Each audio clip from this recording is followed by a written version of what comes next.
শেষবারে এসেছিলেন, তো সেই সময় ওনার জীবনের শেষ 25শে বৈশাখ এই বাড়িতে পালন করা হয়েছিল। এই দেখো কি কিউট দেখতে, পুরো জার্মান শেফার্ডের মতন লাগছে। এই যে দাদা দৌড়াতে দৌড়াতে যাচ্ছে।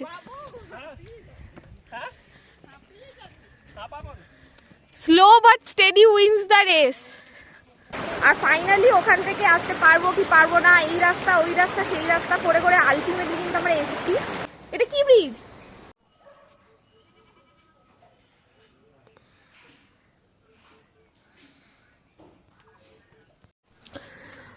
Good morning everyone. আজকে হচ্ছে 12 তারিখ সকালবেলা। সকালটা হয়েছে শিটংয়ে।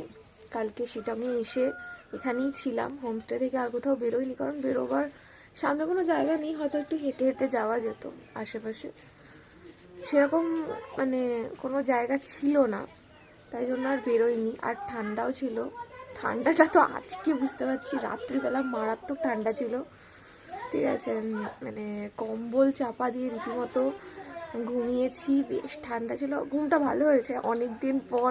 ঠান্ডার মধ্যে এমনি ঘুম ভালো হয়, ঠিক আছে, তো তার মধ্যে মানে আমাদের কলকাতাতে যা গরম, সেই তুলনায় এখানকার ঠান্ডার সাথে মানে কি বলবো, খুবই ভালো লাগছে ব্যাপারটা, ঘুম খুব ভালো হয়েছে। দেখো এখানে না একটা অরেঞ্জের গাছ আছে, এই গাছটা হচ্ছে অরেঞ্জ গাছ, দেখতে পাচ্ছ কিনা জানি না, এখানে ফুল ফুটেছে, এইখানটাতে ফুল ফুটেছে।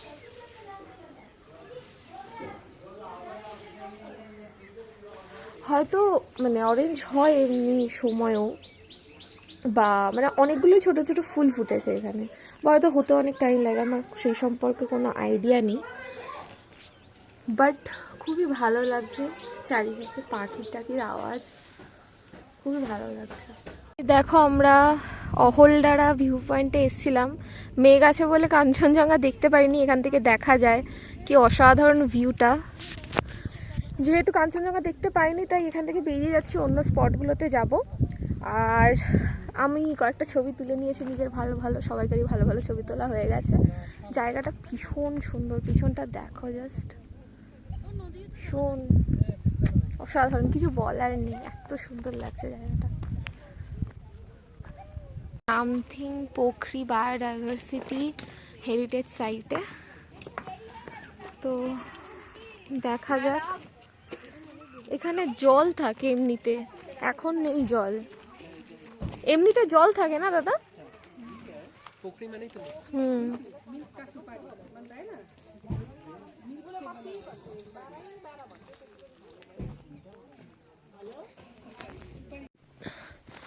তো এখানে তো জল নেই আপাতত।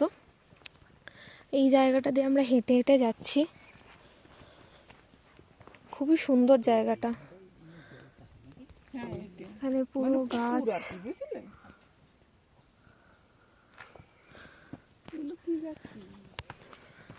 এত সুন্দর রাস্তাটা, মানে ক্যামেরাতে কতটা বোঝা যাচ্ছে জানি না, বাট রিয়েল লাইফে এই দেখো রোদটা পড়লো, জাস্ট অসাধারণ লাগছে।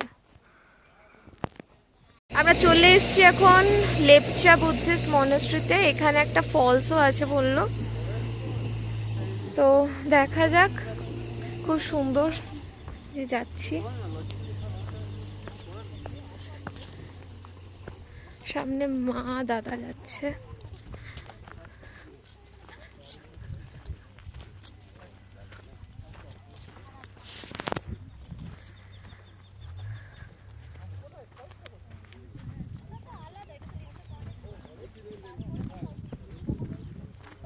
পিছনে আমি আর বাবা যাচ্ছি।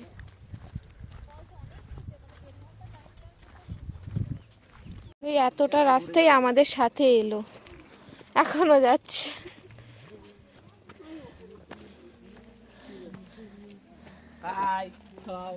এই যে এরা আসছে আর ওকে মারছে, এটাকে এখানে উপরে লেখা আছে আই লাভ শিটং, এখানেই যাচ্ছি এখন। হ্যাঁ দৌড়, এই যে দাদা দৌড়াতে দৌড়াতে যাচ্ছে।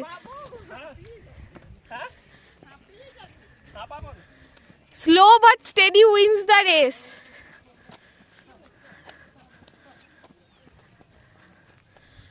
I love shooting. ও দৌড়ে দৌড়ে গেল, আমার পক্ষে সম্ভব না, আমি হাঁপাচ্ছি, আস্তে আস্তে উঠছি। দেখো ভিউটা জাস্ট কি অসাধারণ লাগছে, ভীষণ সুন্দর।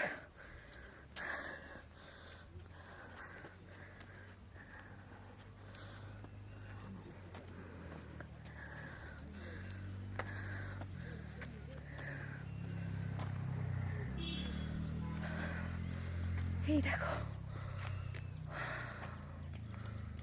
খুবই সুন্দর।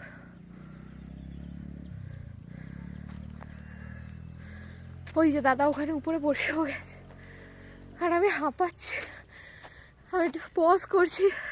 এই দেখো এরাও এসছে মা আর বাবার সাথে, মা আর বাবা আসছিল, এরাও চলে এসছে।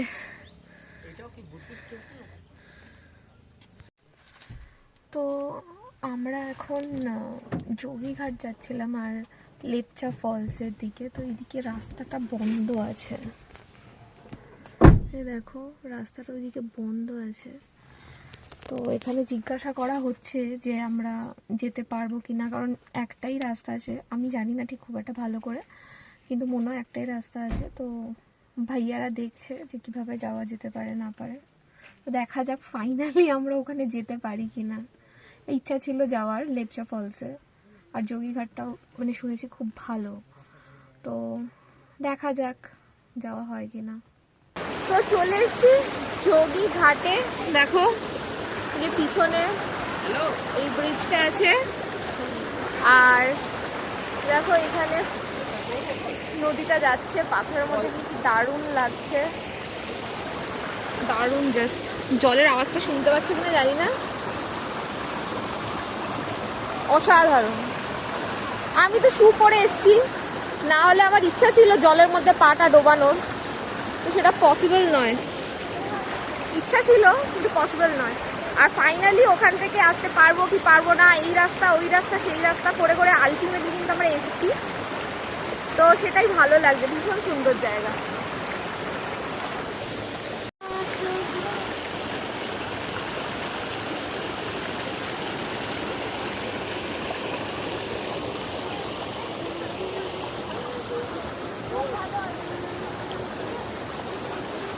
বিচটা দেখো খুব সুন্দর, পিছনে গাড়ি আসছে। এতক্ষণ ওই যে ওয়াটারফলসটা আছে ওখানে ছিলাম, এক ফটো টটো তুলেছি, বেশ ভালো জায়গা। ফাইনালি এসছি এত কিছুর পরে, রাস্তাঘাটে এত কিছু হয়েছে। দেখো ব্রিজটা অসাধারণ, এখানে সেরা ফটো আসছে, মানে লিটারালি এখন দেখো কেউ নেই, আমিও প্রচুর ফটো তুলেছি। আর এইদিকে দেখো এইরকম ভিউজ আছে, আমরা এইদিকেই গেছিলাম, ফলস আছে একটা। এটা হচ্ছে মনে হয় পুরনো একটা ব্রিজ ছিল এখানে, খুব সুন্দর। এখন তাড়াতাড়ি যাচ্ছি, মংপু যাব, তো তাড়াতাড়ি বেরোতে হবে, অনেকটা লেট হয়ে গেছে, 1টা বাজে, জানি না মংপুতে দেখতে পাবো কিনা, যাচ্ছি তাড়াতাড়ি করে। এই দেখো এটা হচ্ছে রবীন্দ্র ভবন, মংপুতে আছে, তো চলে এসেছি। খুব সুন্দর জায়গাটা, বেশ ঠান্ডা আছে কিন্তু এখানটাতে, খুব সুন্দর। দেখি ভিতরে যাই।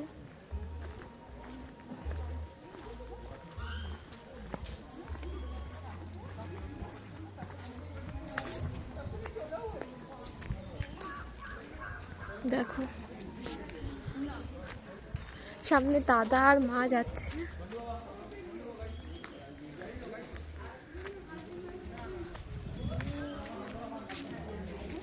ভীষণ সুন্দর জায়গা। একটু আগে দাদা বললো যে ওখানে ট্রি হাউসটা দেখেছি, দেখো কি সুন্দর ট্রি হাউসটা, ঢুকতেই ট্রি হাউসটা। এখানে বেসিক্যালি একটা মিউজিয়াম আছে যেখানে রবীন্দ্রনাথ ঠাকুরের বই অ্যান্ড অল অনেক কিছু রাখা আছে। তো মিউজিয়ামে ঢোকার জন্য 25 টাকা করে টিকিট, পার পারসন 25 রুপিস লাগবে, আর তুমি মিউজিয়ামের ভিতরে যেতে পারো। আমরা যাচ্ছি এখন, টিকিট কাউন্টার আছে সামনেই, ঢুকতে গিয়েই টিকিট কাউন্টার আছে, টিকিট কাউন্টারে টিকিট কেটে ভিতরে যেতে পারবে তোমরা। কিন্তু জায়গাটা খুব সুন্দর। বেসিক্যালি একটা মিউজিয়ামই আছে, আর ওইদিকে গেস্ট হাউস এরিয়াও আছে, ওটা বন্ধ, এইদিকে বন্ধ আছে রাস্তা। এখানে কিন্তু রবীন্দ্রনাথ ঠাকুর এসে থাকতেন। 1940 যখন শেষবারে এসেছিলেন, তো সেই সময় ওনার জীবনের শেষ 25শে বৈশাখ এই বাড়িতে পালন করা হয়েছিল। আচ্ছা আচ্ছা, এখানে উনি আসতেন, এসে থাকতেন 1939-এ অ্যাজ আ গেস্ট এসে যখন থাকতেন। মৈত্রী দেবী এখানে ছিলেন, মৈত্রী দেবী এই বাড়িতে থাকতেন ওনার হাজবেন্ড সঙ্গে।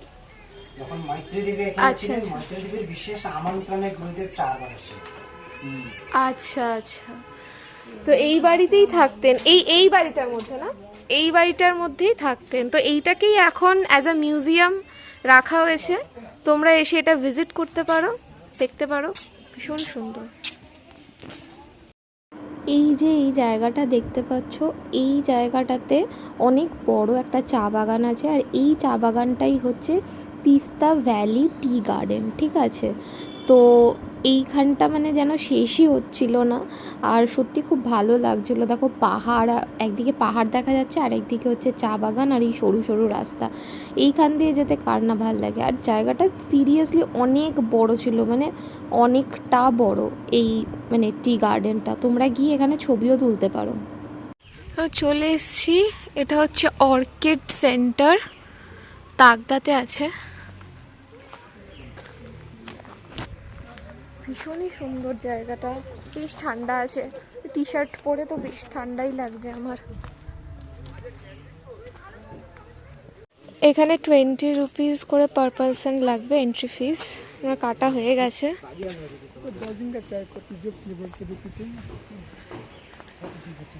ওই যে দেখতে পাচ্ছ, ওইটাই মানে অর্কিড সেন্টার।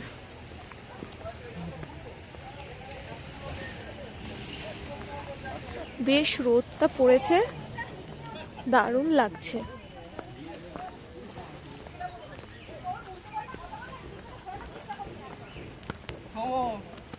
দেখো এখানে বিভিন্ন ধরনের অর্কিডের স্পিসিস আছে, নামও লেখা আছে, লিস্ট অফ ওয়াইল্ড অর্কিডস।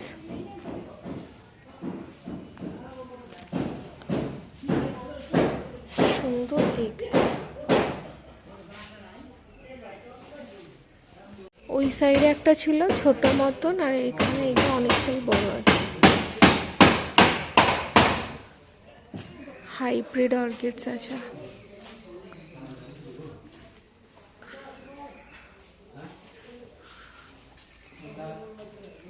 এটা অনেকটা বড়। এই রাস্তাটা দিয়ে আমরা এসেছি, এটা হচ্ছে কৃপাকুটি হোমস্টে। আজকের দিনটা আমরা এখানেই থাকবো। এইদিকে একটা রুম আছে,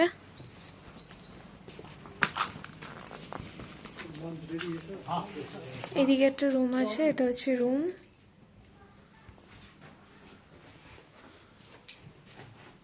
এদিকে ওয়াশরুম আছে, আচ্ছা ওয়াশরুমটা। এইদিকে আর একটা রুম আছে। না না, ওখানটাই ধুয়ে নেবে, ওখানে বেশি না আছে। এইখানে আরেকটা রুম আছে, বেডটা বিগ সাইজেরই আছে। আর এইদিকে আছে হচ্ছে ওয়াশরুম। ওয়াশরুম এইদিকে একটা মিরর দিয়েছে।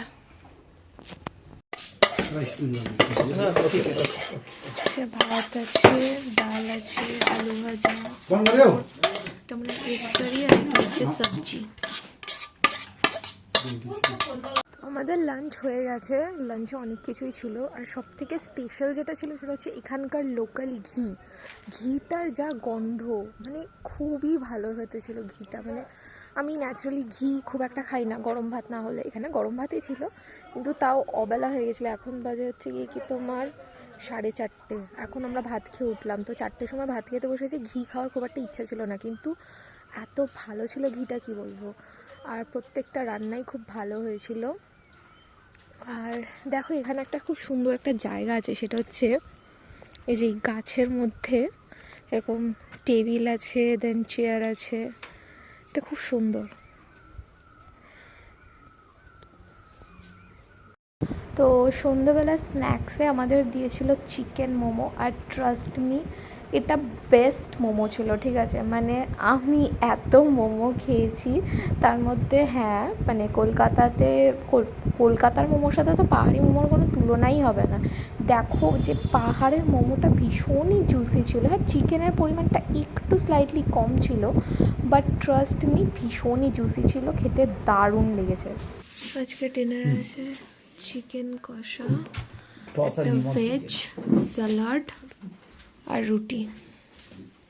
ফার্স্টে ভেবেছিলাম যাব না, বৃষ্টি পড়ছিল, এখন বৃষ্টি থেমে গেছে।